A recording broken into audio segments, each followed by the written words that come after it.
வாழ்க வையகம், வாழ்க வையகம், வாழ்க வளமுடன். குரு வாழ்க, குருவே துணை.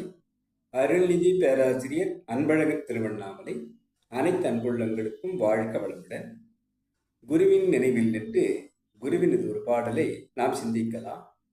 கருவமைப்பு பற்றி குரு அவர்கள் கூறும் இக்கவியை நாம் ஆராய்வோம் கருவமைப்பை பற்றி.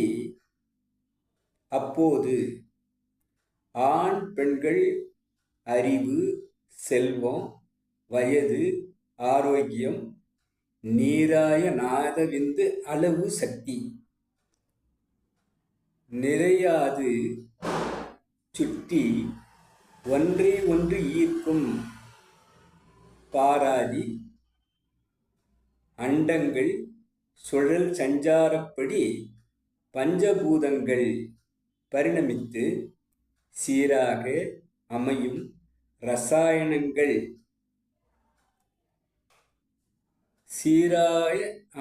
ரசாயனங்கள் மாற்றங்கள் சேர்ந்த முறை கருமைப்பு தன்மையாகும். வாழ்க வளமுடன். நாம் கருவமைப்பு பற்றி ஆராய்ச்சி செய்வோமானால் குரு கூறும் அந்த ஆராய்ச்சியை நாம் சிந்திக்கலாம்.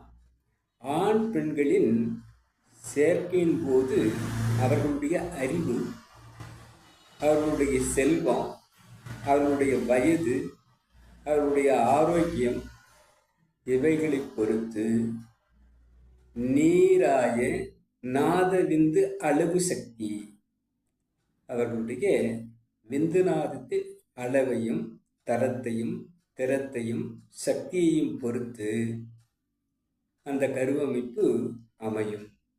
அது மட்டும் அல்ல, ஒன்றை ஒன்று ஈர்க்கும் தன்மை எவ்வாறு அவற்றுக்குள் இருக்கிறது என்பதை பொறுத்தும் பாராதி அண்டங்கள்,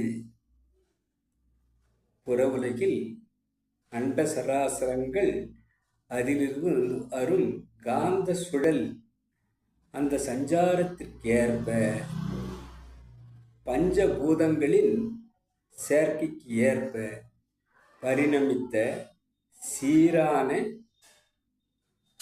சீராக அடையும் ரசாயன மாற்றங்களுக்கு ஒப்ப அந்த கருவமைப்பு இவைகள் அனைத்தும் சேர்ந்த முறையை கொண்டு இந்த கருவமைப்பு தன்மையாக அமையும்.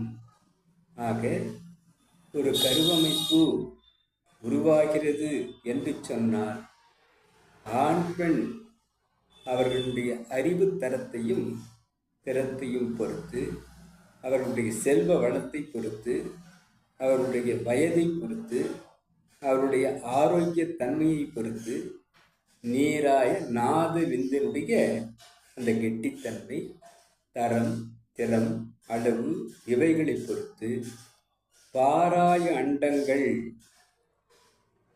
அந்த நேரத்தில் அண்ட சராசரங்கள் என்று சொல்லக்கூடிய கோள்களினுடைய சஞ்சாரத்தை அந்த காந்தத்தன்மையை பொறுத்தும், பஞ்சபூதங்கள் கூட்டு சேர்க்கையை பொறுத்தும், சீராக அடையும் ரசாயன மாற்றங்களை பொறுத்தும் இந்த கருவமைப்பு சேர்ந்த முறையை கொண்டு அமைவதாக இருக்கிறது என்று கூறும் குருவினுடைய சிந்தனையை நாம் இன்றைக்கு சிந்திக்கலாம்.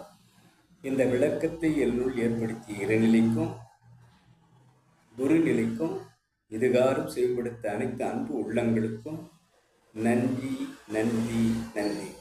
வாழ்க வளமுடன் என வாழ்த்தி நிறைவு செய்கிறேன். வாழ்க வளமுடன்.